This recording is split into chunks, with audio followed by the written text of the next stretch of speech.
So one of the most popular video format out there is the H.264 format, which has a MP4 extension. So if you want to go ahead and export that particular format, you can see that I have quite a bunch of files in the queue. Let me just go ahead and then shift select it and delete this out right here. So let's say I just want this particular file. So you can see that I have this particular file right here, and let's say I want to export it in MP4 H.264 format. So for that, I can expand this and then select out, let's say for example, H.264 right here. So H.264 is a common format that you can use in order to upload out onto social media platforms like YouTube and Vimeo, or even let's say for example Dailymotion, Facebook, as you want. So I can go around over here and select out, let's say for example, different presets right here. For example, for YouTube, you can see that there's YouTube 1080p Full HD right here. You can go ahead and select it,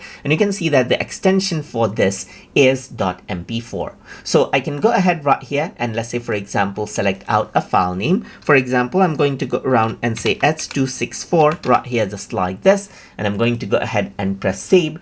And now if I want to go ahead and start encoding it, then I can simply go ahead and click on Start Queue.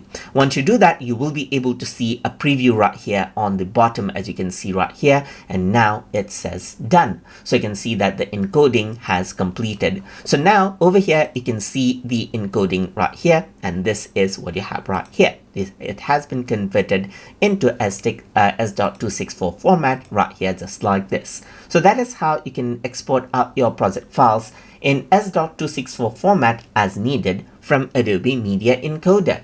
So I hope you guys learned something as always.